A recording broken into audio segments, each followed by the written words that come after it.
اعوذ بالله من الشیطان الرجیم بسم الله الرحمن الرحیم د نړۍ ټولو پښتنو شکر دی د الله کرم دی چې الله تعالی په موږ باندې خپلې برکتي روزې ونیولې د اختر اعلان وشو د پښتنو له اړخه اختر مو مبارک شه ټولو پښتنو پنجاب خاص ولس الله دې موږ د دغې غلامۍ نه خلاص کړي نه د هغې سره خو زمونږ روژه راځي او نه اختر نه ده هغې روژه نیسي نه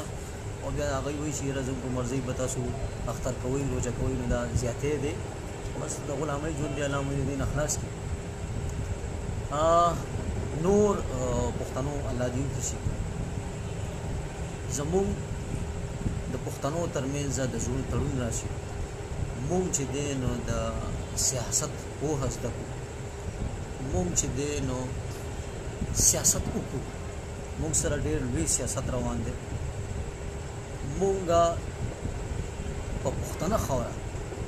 د پښتو او د پښتون د اختیار دپاره یو شو الله دې وکړي چې زموږ ترمنځ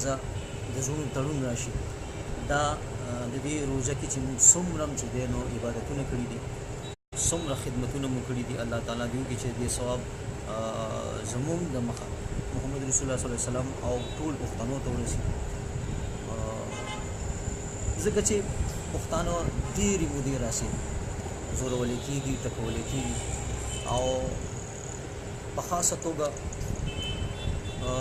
نه په خپله ژبه کې زموږ زده کړه شته نه مو په خپلو وسایلو اختیار شته هغه د بده مرغه چې دی نو زموږ روژه او اختر هم په خپل اختیار کې نه دی الله دې وکړي چې په پښتنه خاوره د پښتو او د پښتون اختیار راشي پښتون حقیقي خپلواکۍ طرف ته لاړ شي پښتنو زه بیا ووایم چې په دې موقع تاسو ته چې خدای ته وګورئ د زړونو تړون راولئ او حقیقي خپلواکۍ دپاره سیاست وکئ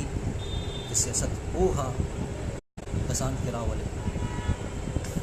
د بل د مفاداتو دپاره که هغه زموږ رور ولي استعمال نشي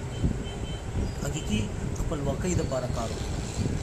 پام کوئ چې د خپل رور مفاداتو دپاره هم چې دی نو د خپل حقیقي خپلواکۍ هغه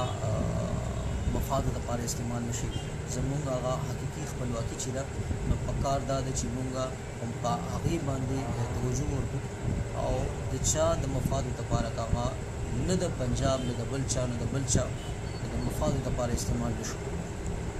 الله دې وکړي چې بیا هم زه وایم چې الله دې وکړي چې زموږ ترمنځ د زړونو تړون راشي